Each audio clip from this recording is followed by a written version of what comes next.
All right, happy St. Patrick's Day, everyone. Welcome to the GPC meeting for March 17th, 2026, and we'll start off, as always, with our introductions of members. Tom Vanderschaft.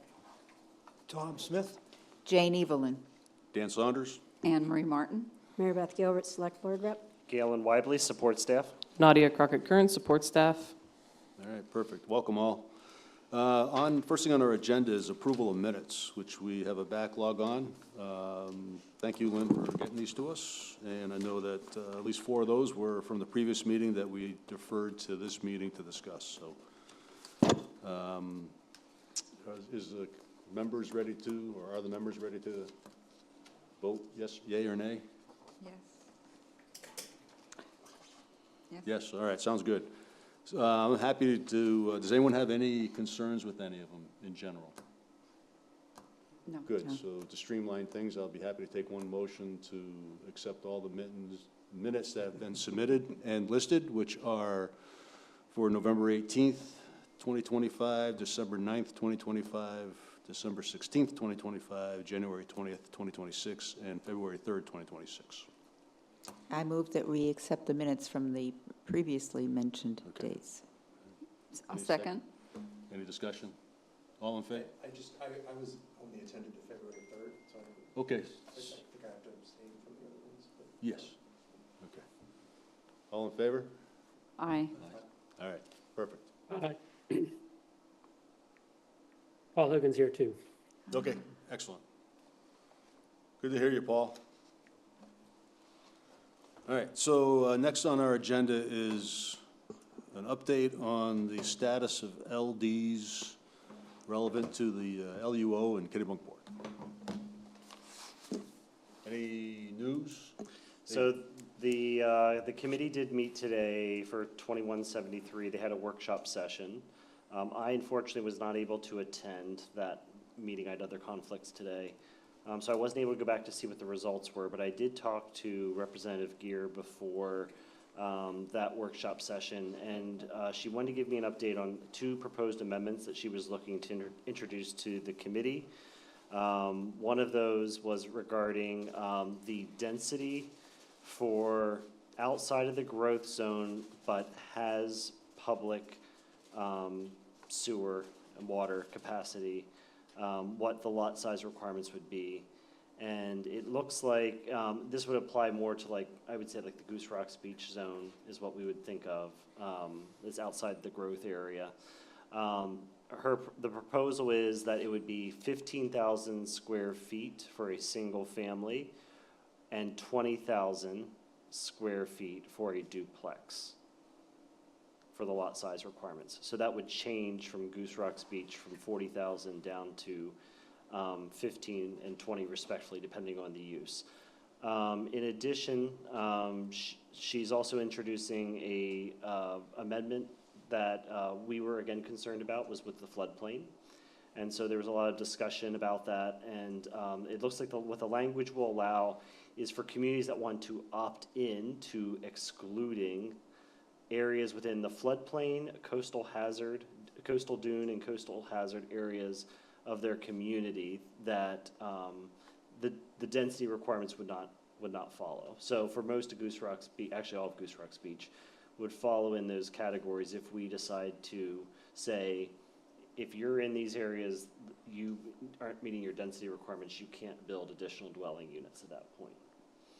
So that's the 2 proposed amendments that she wanted to give me an update on. Okay. Again, I don't know how they were voted on today. I'll find out tomorrow. But it looks like it's moving in the right direction, at least. Could you remind me what the original proposal was? Yeah, the original proposal was 10,000 square feet for a single family. I believe it was 15,000 for a duplex. Yeah. You mean in the Goose Rocks Beach area? Yes. Yeah. Okay. But again, if we exclude the dune hazard area and the floodplain, that pretty much wipes it out. Basically, they would just be able to do a single family, which is a non-conforming lot of record. They could, by rights. Okay. That's under existing law anyway. But it would change the minimum lot size to a smaller number than the 40?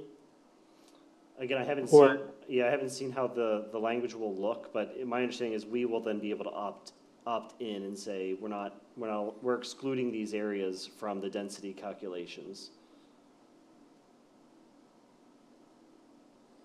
Okay. No, I And guess, the GRB zone goes up to Route 9? Yeah. It crosses Route 9.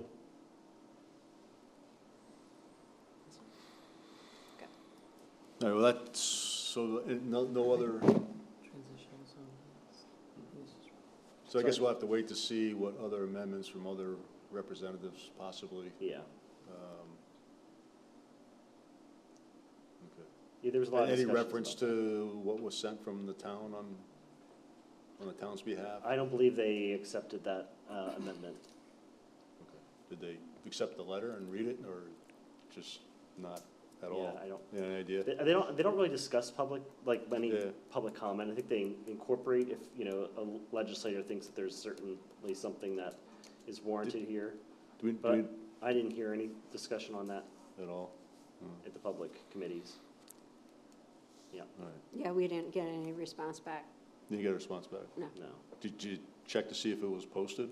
Yeah, As part of the it- comment, yes, it is both- posted? Yeah, Okay. both, we submitted two, so both of them Yeah. were posted. Okay. So I'm trying to remember, I have watched some of them. Is there an opportunity for people who are online watching to have public comment? Like here at our meetings or, school board meetings? Do they have online public comment from the public? No, they normally have, there's usually an opportunity to provide testimony and public, you can also Written go in person. testimony? You can written, or you can sign up for a Zoom. When they have the public hearing, you can actively participate at their meeting. But outside of that time frame, I don't believe they accept other public testimony, because you had that opportunity to speak. Right. But there was a lot of testimony. There was over 71 pieces of testimony in that bill. That's a good bit. But we could have somebody from this committee or the select board testify online if they signed up to do that. If they signed up for that, they could have, but they've already had that period has expired. Right. Yeah. How did testimony run? Was it for or against?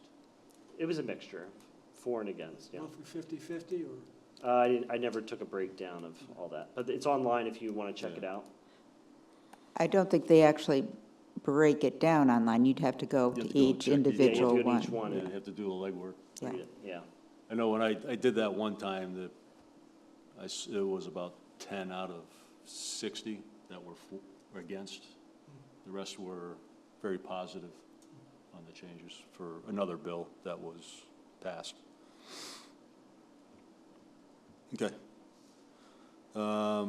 Did Southern Maine Regional provide any specific feedback on behalf of anybody? I don't Did you remember if notice? they did.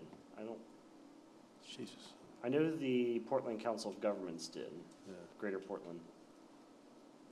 I'd like to see them be a little more advocate for their residents. Okay, great. Well, thanks for the update. Yep. I guess it'll be, I'm Just sorry. one quick, I think you referenced at the beginning about water and sewer infrastructure. Is there an easy way for me to? Sorry, on the sewer and water support, is there an easy way for someone trying to understand where that actually exists to reference that? Yeah, so if you go onto the town's GIS maps, you'll notice that there are different layers on the left-hand side. You can toggle there. There's statewide layers, so we have data that's from the state, but you're going to want to select the one that's for town data, and there's a subsection for utilities, and you just need to toggle on the sewer and the water lines, and it'll show you where the hydrants are, and it'll show you where the sewer lines are running. Thank you. Yep. Yeah, that's a good question. Okay. Next would be discussion on the comp plan strategies assigned to other committees. So, which is a lot. because I think we took 6 out of the 250. 6. So, there's a lot of other work that hopefully is happening, and how do we, I guess the question I have is, how do we get an update on those, to know, because at least this time when we did the plan, as versus the first time in 2012, we sent all those out and said, hey, what do you guys think? Is this reasonable? This is something your committee should do. And we got feedback and we made some changes. So my expectation coming out of that was that would be, those would be put onto their things that they want to do over the next 5 to 10 years, right? So maybe one option is, I don't know, I assume we're gonna do it again this year, but last year after the budget stuff was done, we did a round robin and had all the committees come in and do a presentation to the board. You came in. Yeah. And just say, here's our members, here's our charter, this is what we're working on, you know, and then we could give guidance, help, you know, whatever was on the docket, or just listen. So that could be an option if I can talk with Lori and see if we're gonna do that round robin again. So what I have done for the committee and for the department is, as the trustee of the comp plan, I know I'm the trustee, I'm the one the planner, yeah. Oh, then I should have stepped back. So what we do is we have an Excel list of all the strategies, and it has the responsible parties. And then we will send out an email to each of those responsible parties, and we ask them, do you have an update for these sections? And then they send them back to us, and we just incorporate it into the master list. Perfect. So that's what we do at present. Okay. Some committees are volunteer, so sometimes I don't get feedback from them. And if the town manager knows of certain projects or things that they're working on, we will certainly add it to that spreadsheet. Okay. So we do that, it's about once a year, we'll Once a year? send it out. All right. Yeah, Can we, is that something we have access to, I can send look it at? to you, yeah. Okay. Thank you, trustee. Yeah, it's actually in the springtime is usually when I do it, so I Okay. can certainly start So, reaching out to them. yeah, so when we, when we send that out. Okay. And get an update, and then we can look at it. Because one of the things we did last time is we then kind of went through and said, okay, these things aren't really moving. Are they important? I mean, they were strategies, so we would think they're important. They're in the plan, they got voted on and approved.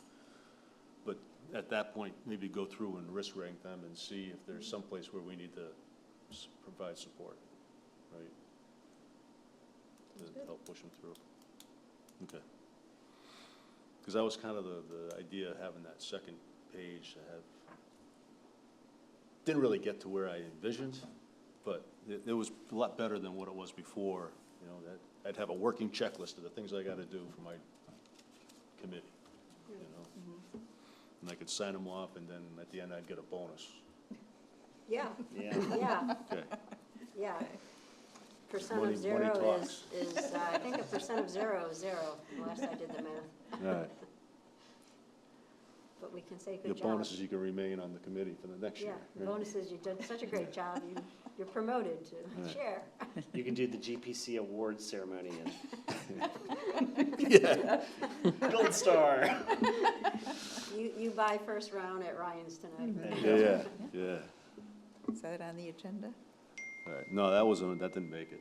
It was a nice ad, but it didn't make it. Okay, so we can kind of table any further discussions on that, unless someone has anything they want to add to number 3 on the comp plan strategies.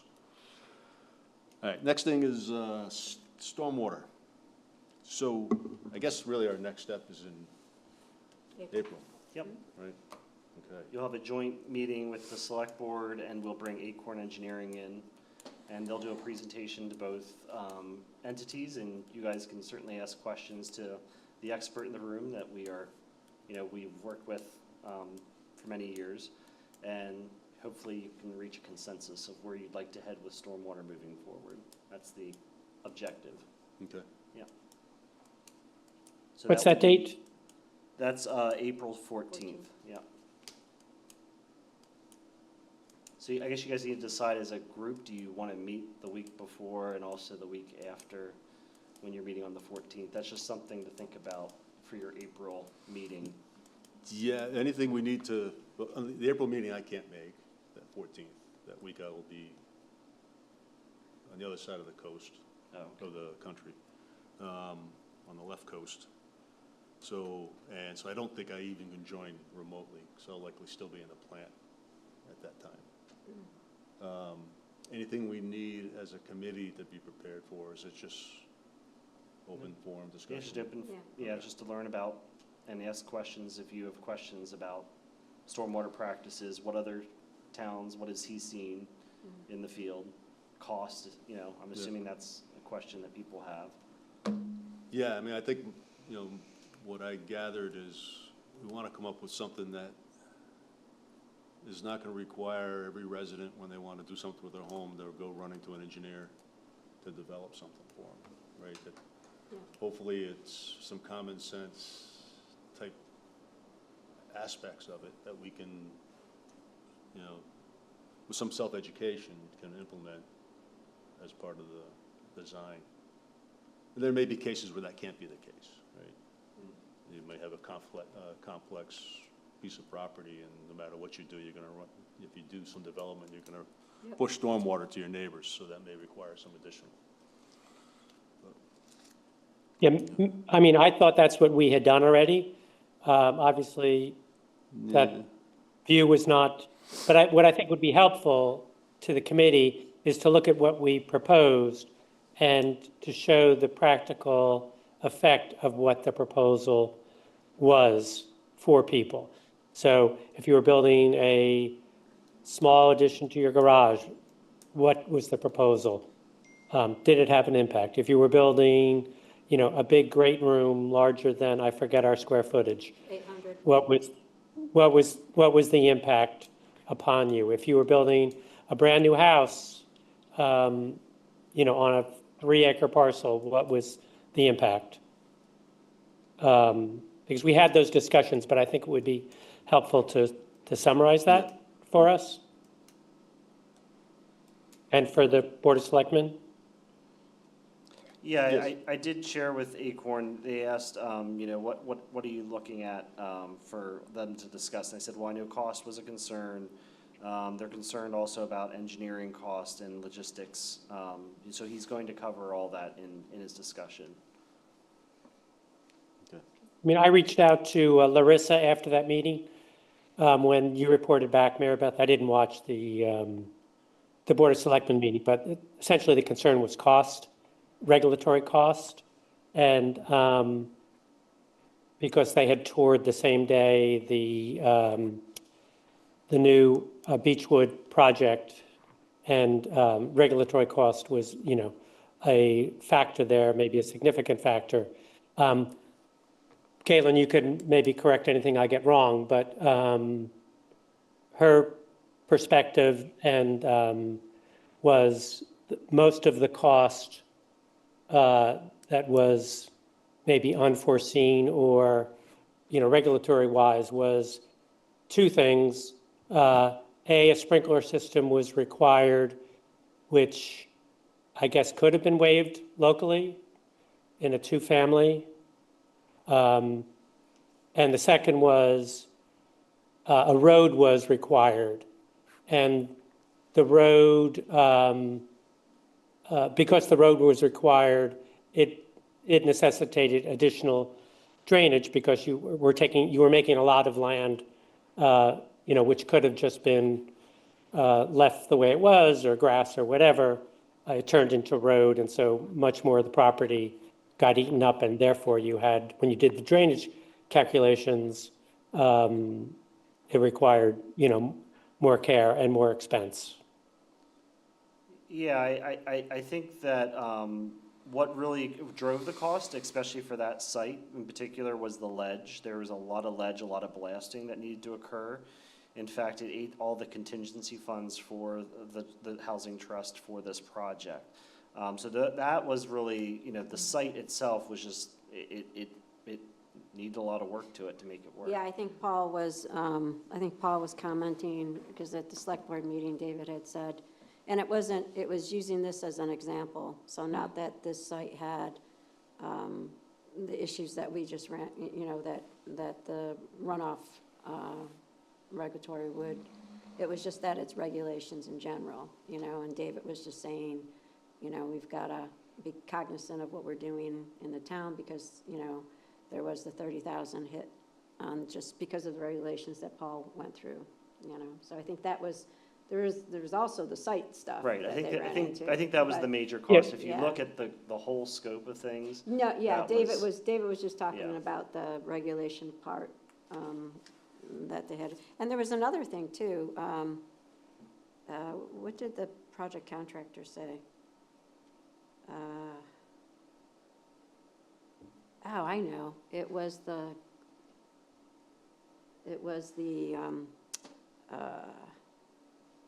amount of insulation that had to be put in, and then they actually had to do air. They had to do an air recirc, so they didn't have a sick building. And I heard him, he was talking to some of the residents when he was explaining, because they were saying, well, how do you, on these size buildings, why do you need the air recirc? Because it's expensive, and he said, because they have to be they're so tight now, buildings. So, so that's part of that whole conversation too.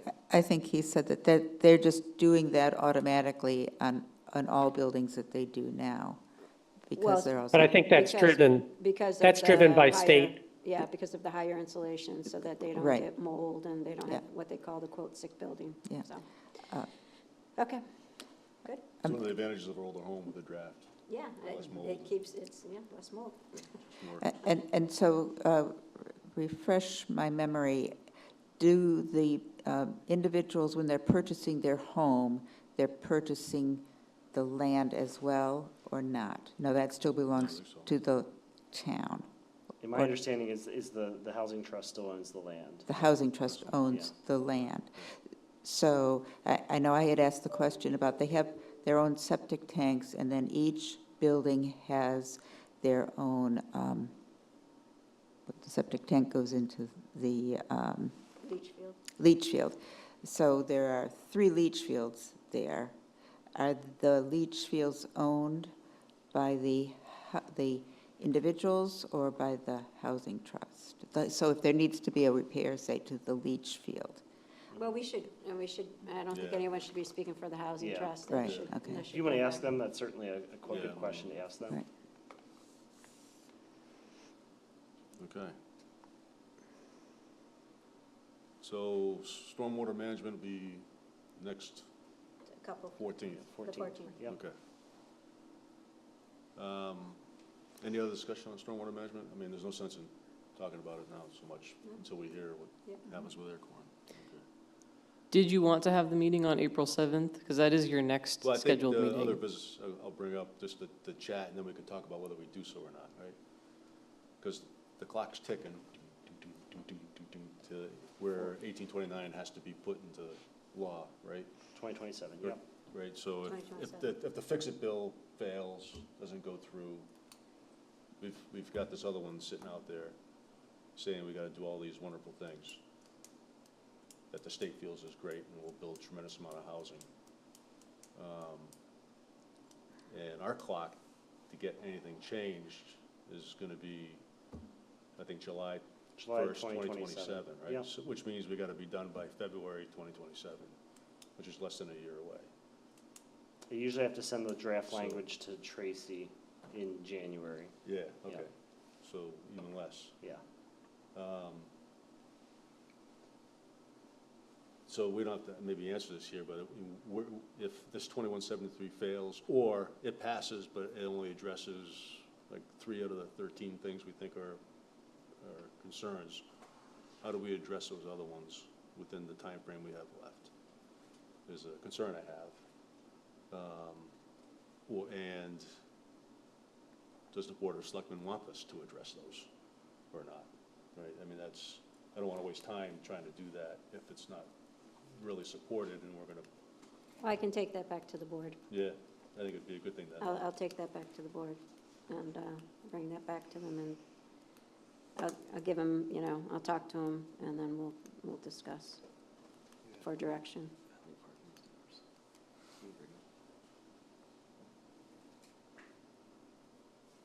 hopefully they're gonna make some, good changes, but.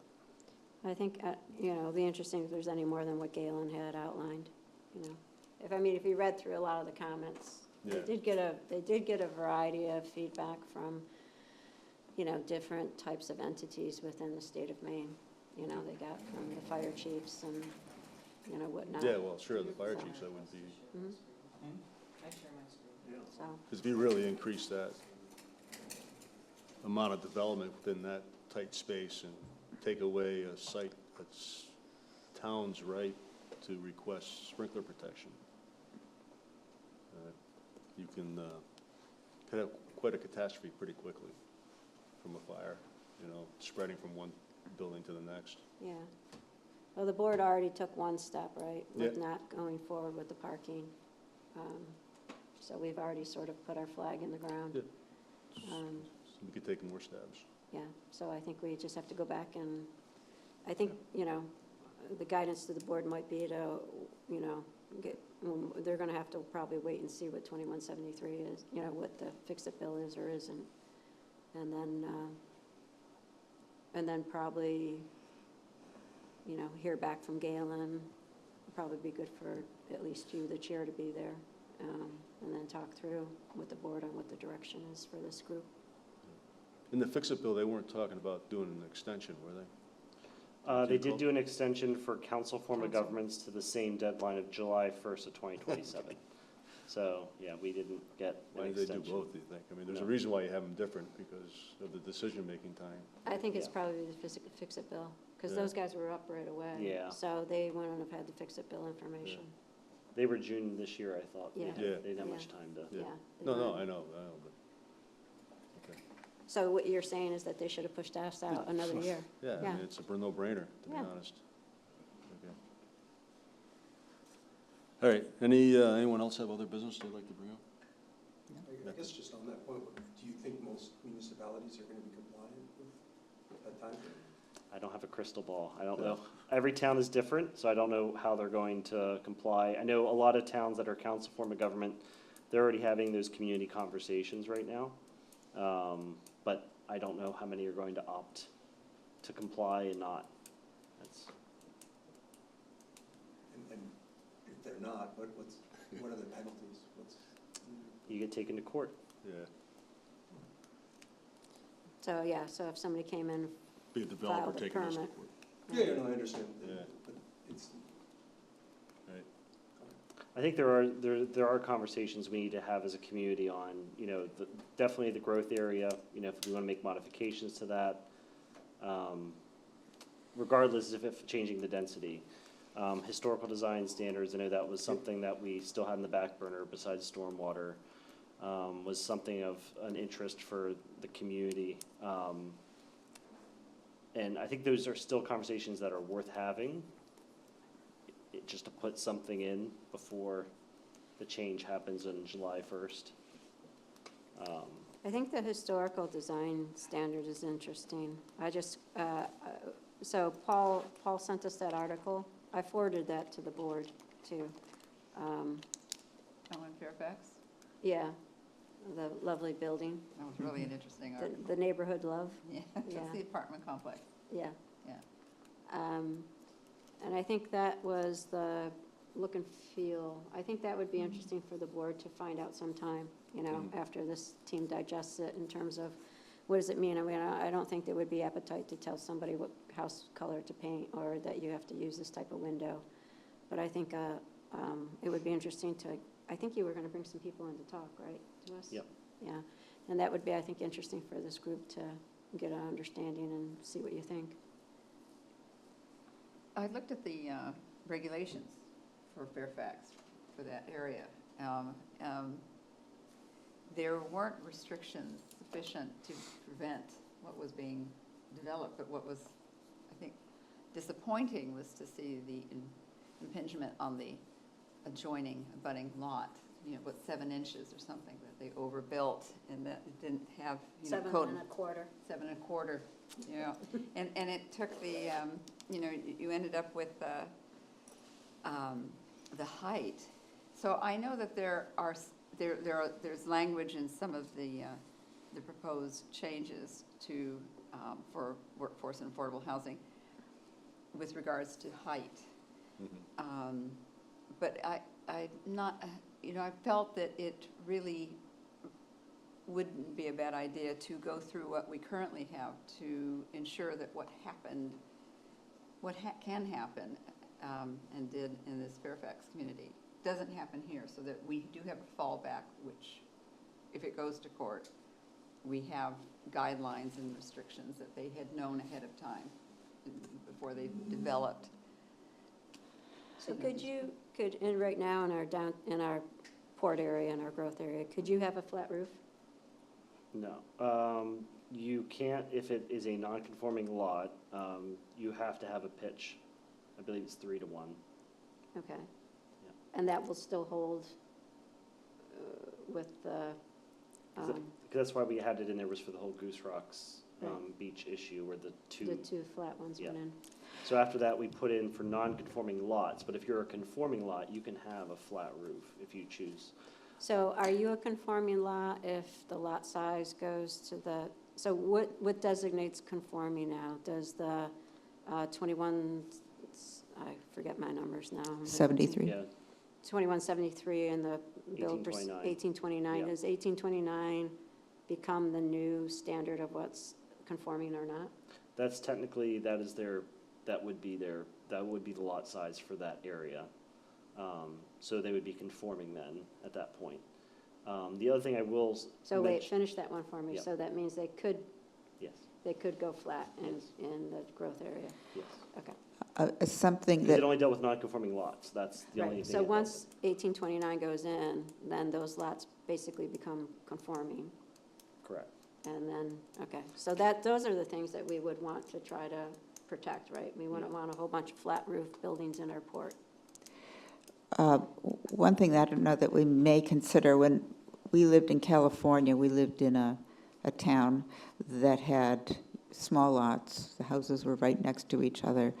And, small spaces between the houses. But they had in their, in that town, what they would call the daylight plane. So if somebody wanted to build up, like there was a house on our street that wanted to put on a third floor, but that third floor was very narrow because they had to make sure that daylight was allowed into the neighbor's backyard. So they had all configurations based upon the daylight plane. And I don't know if that's something, if we're going to be doing this where we have, more close-knit housing, we might want to consider things like the daylight plane. Have you heard of that sort of thing before? I have not. I'd have to look into that, the daylight plane. I will say the state statute also did not touch anything with your setback requirements.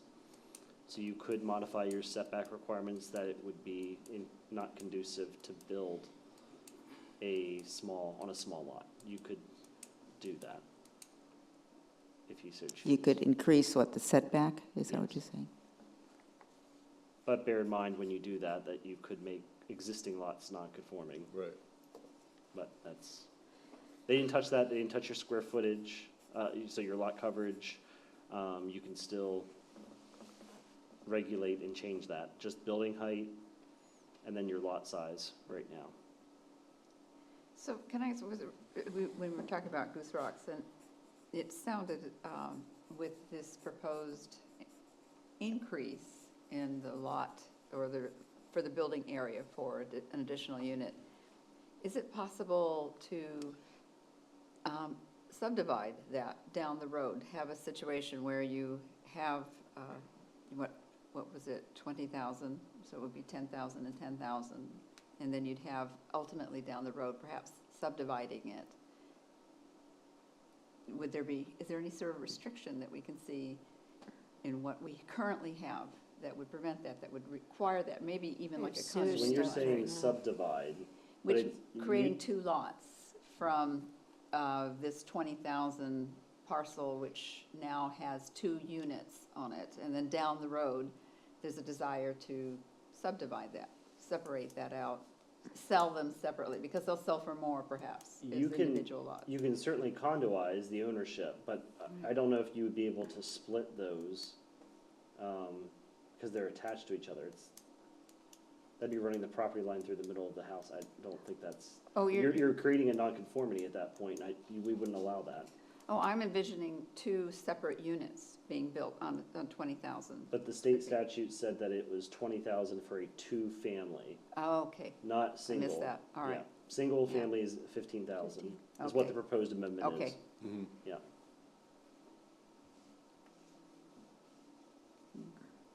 So I think those are the things to, to your point, Dan, of, it's almost like we want to set the table before we start serving dinner, right? We want to get these type of historical things that, But I Might- think there's things we need to do, yeah, right? That 21.7, irrelevant whatever the of number is, the whether- fix-it bill is not going to change, change. right? Unlikely, right? So we can look at, hopefully, what's been put in there. And I don't know when they'll approve it or not approve it, right? Hopefully it's very quickly they make the decision, 'cause that'll help everybody. Otherwise, they may have to delay everything anyways. But then we have to, these things we just talked about, we need to put in place. And that's gonna a lot of work. I think those things are the ones that we would key up first.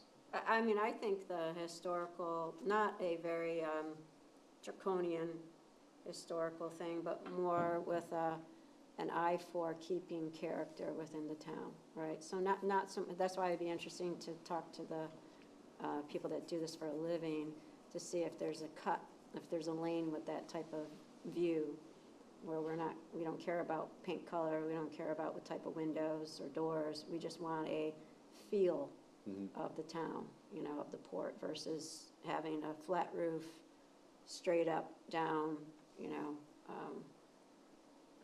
new structure, new modern, Right.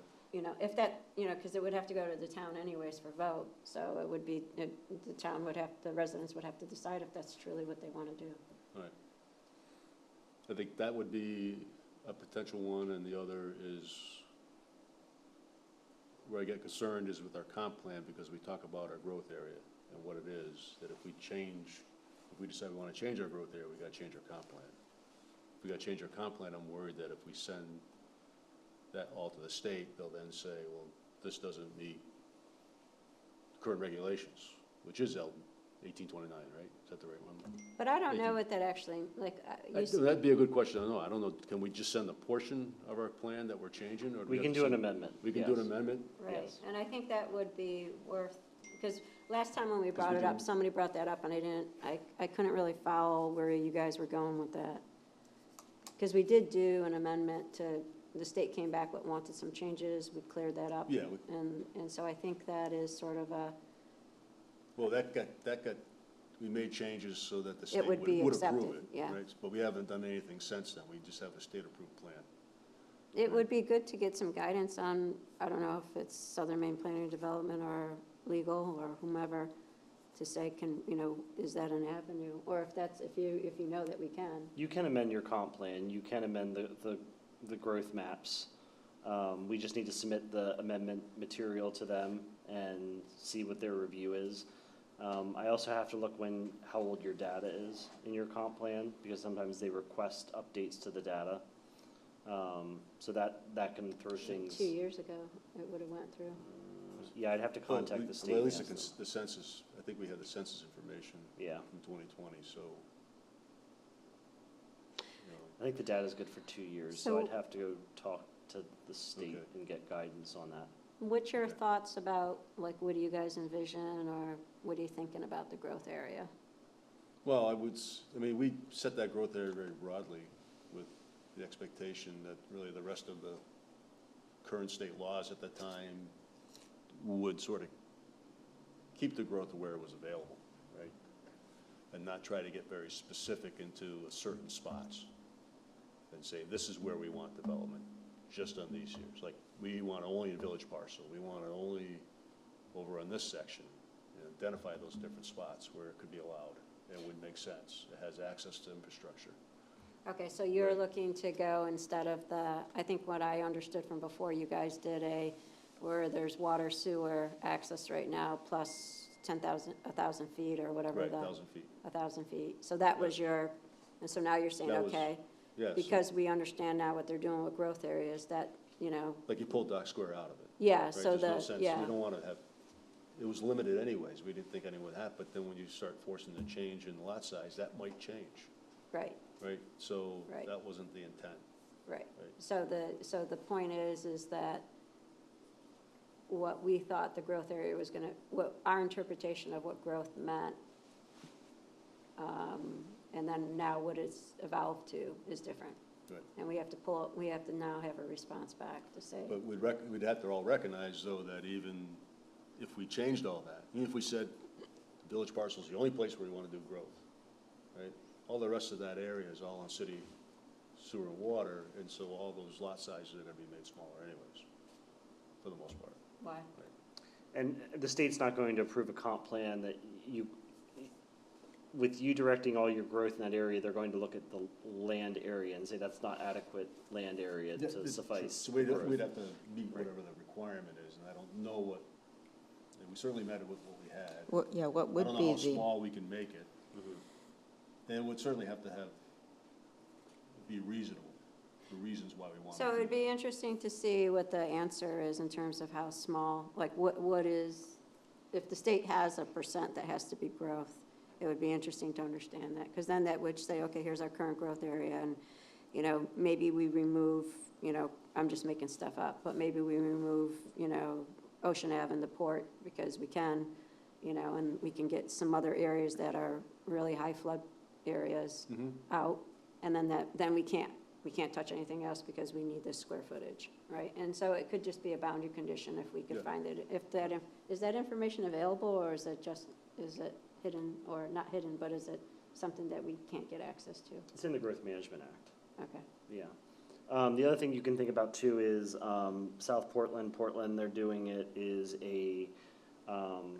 it's basically a coastal hazard zone. So with the high level sea rise projected, you can put an overlay in your zoning and your, I believe in your growth area as well, that would limit growth in those areas because you don't want, with high level sea rise, to encourage growth in those areas. Absolutely.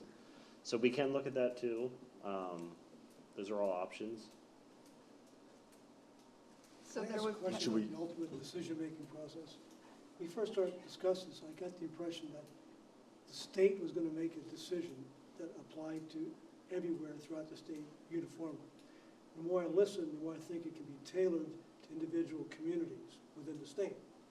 Now, how do you compare two communities, Kennebunkport and somebody else, that have roughly the same demography? You know, they're historic areas, they're vacation properties, you know, a fairly high-end standard of living, et cetera, et cetera. How do you compare those two and determine that the decision the state makes is equal justice for both communities? Will there be some things we can look at the decision that they make in favor of somebody else Mhm. and say, like, let's say Bar Harbor as an example, and say, you gave those guys a better deal than you gave us. We had a better argument from our perspective. Will the decisions be tailored to the individual community, or how well we can argue our case, or will it be influenced by engineers, or all of the above? No, I think the law is gonna be the law. Yeah. And then, like Galen said, there's some areas, you know, that they're definitely touching. And then the law is the law. And then this is what we just talked about, are some of the areas where we specifically can, if you wanna use the word tailor, we can work it. So that Well- the outcome can be adjusted to the specific community. Yeah, we would have to adjust our growth area. So before this law came out, we had a relatively broad brush of a growth area, growth, transition, rural. And it was pretty easy to see. But all our base square footage requirements for lots and all that was the same, right? Now they've come in, the state is saying, no, it's no longer 40,000 square foot or 20,000 square foot, it's gonna be 5. Right, that changes the dynamics of what you could expect for growth, which is not what we had intended for areas where we thought were, I guess, had other barriers to growth, which was okay with us because there were certain spots in the town where they could grow, right? But now we have to, I think, take a more tailored approach and identify within that growth area, within that 1,000 square feet of infrastructure, or maybe first thing we do is we just talk about infrastructure where it is current, right? And then identify within that, what areas do we pull out because of maybe coastal hazards is a good reason, or historical district is a good reason. And what areas, okay, we're gonna leave in, that will now, whatever they finally decide with potential fix-it bills, will now have new lot sizes, right? So So it is- it's really up to us. So it's still possible with two communities that look and feel like basically they're pretty similar, It come different, might have different outcomes. yeah, So absolutely. it depends on really on how well we can sell our position Well, to the engineers and to the state. it's No. how well we manage it is really, Yeah. it's Yeah, really we gonna be how well can't we sell manage it. anything because the law's the law. Yeah. So it's just, But it's sounds under like the open to hood. interpretation now. Yeah. That's what I mean by selling. It's Well, under part- the It could hood. be, yeah, you might have interpretation, but then that would get ruled out through courts, likely. Yeah, so at some point, the developer will have a separate interpretation and have the wherewithal to take the town to court on something, right? I guess one thing that also might introduce some variance between towns is it looks like this is all subject to public safety as judged by the fire department. So we could have buildings built that they don't feel comfortable in, that if there's a fire, they can. Yeah, that was part of when you read through the bill and the people that argued against, I know that was a counter argument. yeah, Yeah. so the But it counter looks like there's- argument came from the fire chiefs that said, there's many towns like ours, small roads, hard to get through, and they thought that they were impeding, their position that they stated was that they were, risking safety of towns. Right. I thought, maybe I read the wrong version of the bill, but I thought it included some kind of local review on a public safety basis was I don't recall that. I thought specifically on the height requirements was like. Yeah, but that's just for a ladder access of how high. It Yeah. has nothing to do with density in terms of Sure. street size. But And so it- that's what they There's were, one limitation. yeah, which they is- were talking But- specifically about the capability to maneuver. Yep, There are some towns that actually, we don't have one, but there are some towns that have an ordinance to put in sprinkler protection when you're building the residential. sure. And they actually eliminated that as a requirement. That could not be a requirement for growth areas, so. That was for ADUs, though. Is that just, I thought it was for all. No, if it still hit the 3 or more, I thought that was still, the sprinkler requirement is still required. Because it was ADUs, like there were certain towns where they required all ADUs, regardless if they're attached or detached, they'd have to have sprinkles. And so the state said you can't do that town. That's my understanding, but Yeah, look it up. I don't think they Yeah. exempted multifamily. I think I was sitting leaning on your side. I have to go back and look at it, because Yeah, I thought it was- I thought there wasn't I something thought that to- was why the fire marshals were against it in the first place, was the elimination. I think there was concern over the 14-foot Was it? increase too in the, For sure. for For affordable. sure, right. We're okay. Yeah, we're okay. Will there need to be additional public meetings so that people have input into what we're looking into for suggestions? Absolutely. Oh, yeah. Yes, Oh, yeah. so would that be more evening meetings, or would there be a Saturday? I think there was one Saturday meeting years ago that was really well attended. So the way this would, so if we go through the normal process, this would go into an ordinance, and then the ordinance change before it goes to the ballot would have a public hearing. Oh, so you wouldn't have hearings prior to, where people would be coming in and giving their suggestions? If we felt that that was something we wanted to do, we can do that, Mhm. right? We did that as part of the comp plan, have different Right. sessions to get feedback. Mhm. Yeah, any amendment to the comp plan, we have to do a lot of public Yeah, we did, participation. yeah. Yeah. Yeah, So- we want to give a lot of reasons why we're doing it. Yeah. Would that be something that would be held in our forum of biweekly meetings, or is it something that would be a Yeah, you Saturday? can. It could be, Yeah. it could be. If we felt we'd get more, attention, during a Saturday, that might help. Would you accept input from people maybe sending in emails, or They can always send an email. Yeah, So, and we could include that in the Sure. conversation? Yeah, anyone can show up at these meetings too Yeah. and address Call in, address you send guys. emails. I was amazed, someone was saying to me that during winter, 80% of the population in Kennebunkport heads south. No, I understand it, but it was just a surprise to me that we ended up with 20% in the area. And Yeah, I don't, yeah. I had not heard that So I don't, before. so we have 30, about 3,600 vote residents. Okay. And then we go up to 12,000. Okay. You know, so it's actually a difference between residents and non, you know, just. But I think Visitors. maybe what you're suggesting is of those 3,600, like half of them leave for a few months in the winter, even though they're residents, they might still go away for. I don't think 80% of the 3,600 go. No, So, I think they're probably thinking of that expanded number that, Yeah, it's that probably, the I mean- cap. yeah, They just don't come out of their houses. yeah. Yeah. I just was wondering that it would be good to have opportunities to come in electronically with suggestions or concerns, and then we have a documentation of having reached out to. That's. Why? I those think are part all of it available. is, you know, for people to understand, right? So people have to understand what they're commenting on. Yes, yeah. So good to tell your friends of what's being discussed in the growth planning meeting. Would be good to know is to have okay, we finally have the playing field. Here's all the rules. Right. Then we can, then we can have the attack, what do we do? Yeah, because right now We're it's. still waiting for the it's, playing yeah. field, it's all these moving pieces. Yes, Yeah. yeah. Is there an expectation as far as when the work on the 2173 will be done? Because if we do have a, 2027 deadline, it seems like they're going to need to finish up the fix-it bill, you know, with allowing reasonable time for the towns to. Yeah, like yesterday.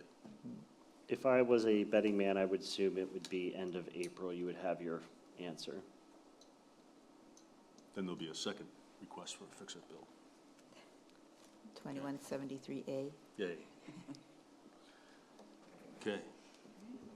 Any other business? Yes. Okay. So I have up on the screen, I believe Nadia may have sent this language to you. This is the language for the alternative parking plan, management plan, as part of the site plan review process for the planning board. So the town solicitor did reach back out, and she says, I think you need to put a little bit more descriptive language in to help guide the planning board on what they're evaluating in these plans. So this is the language that she put in here about how the plan should demonstrate adequate staffing compliance, and operational efficiency, where including measures such as ensuring that vehicles do not back out in the public streets, location of the valet zone on the parcel, the cause of traffic congestion, any idling excessively or interfere with the public pedestrian access to the building on the property. So we made it quite clear that their plan has to be on the parcel. It can't be on a separate parcel somewhere else unless they have that shared parking arrangement. That's something that'll be different. But this is more dealing with, a person who has a piece of property and they maybe have some constraints to it and they want to just manage the parking on their site how they see fit. So are there any questions regarding this Can you step language? back, what's this parking associated with? This is part of site plan review process. So anytime site plan review for on-site parking standards, this is when this provision would apply. Okay. Yeah. This is for So- residences No, or business? it's mostly for commercial. Mostly for commercial. commercial. Yeah. I did neglect to send this out before the meeting, so I'll send this to everybody Sorry. after we're done. Sorry about that. So this is the language that you will discuss with there's going to be a joint public hearing session with the select board on May 12th. This will be on that agenda. So just want to make sure, May 12th is on your calendar. to attend. Will there be a map showing where these parking areas are? Because I can't think of where there's any parking other than this lot here on the commercially, Right, so it's Lots. any commercial business Business. in town yeah, that has a parking lot. Yeah, that currently that has has Yes. one. Yeah. So Okay. it allows them it allows them to operate a valet parking. So it actually helps because it gets more cars off the streets for their businesses. And so they would have a place to take that, the valet would have a place to take that car. It has to be on their property. On their But it property, has to be on the property. Yep. yeah. So this would affect existing businesses, say the Boathouse, where they do valet parking? and They do valet parking there. And so would this affect them, or they would just continue doing No, what they're they're- doing? Yeah, This is what they currently do, so, yeah, okay. Okay. yep. So this is the language, so Nadia will send this to you all. It's in front of the select board, and then, we're having this joint public hearing with the planning board, GPC, and the select board for that May 12th meeting. We do need a quorum, so please make sure, if you can't attend, to let us know as soon as possible so we can figure alternative arrangements. May If you 12th? want, we can certainly schedule your own separate public hearing if that's, Yeah, the 12th I won't be available. okay. Is it 12th? It's You not- available on the 12th, Paul? Select board is the 14th. What It's month are probably we, the 14th, I'm sorry. what month are we talking? It's the about? 14th. May 12th. Sorry, it'd be the 14th. The 14th, Yes, I'm sorry, I had the calendar days. that's Thursday. Yeah, that's a, Board. that's a Oh, select board I meeting. should be back by Thursday. Okay. Okay. Is the 14th okay for at least three of us? Should be. I should be here, okay. We should have a quorum. Okay. That's all I got. Any other? All right. The next scheduled GPC meeting for April 7th, do you Yes. want to have that meeting, considering there will be one the week after, or do you want to skip that one and pick up on the 14th? I may not be able to be there, On the 7th? maybe not, yeah. All right. There seems to be an interest in skipping it. Yes. Okay, there does seem to be an interest in skipping it. And adding. Okay? Let's keep, It's up to you guys. Just You know. let's keep the third one for now. Do we have some information on LD 2173, we can address that, right? And stormwater, so, Okay. And when we can get the historical people in. yeah. So you're Okay. saying the third one, are we talking about Third April week, 7th? third Tuesday, so whoever that is. Third, okay. The 21st. Oh, okay. 21st? Yes, So meet the 14th and the 21st okay, in April. Yeah. which would be great, Perfect. because that would give us a little more time to get Yep. some information. Okay, Okay. all right. Any other business? Hearing none, I'll take a motion for adjournment. So move? Second. All in favor? Aye. All right, thank you very All right. much. Thank you. Was it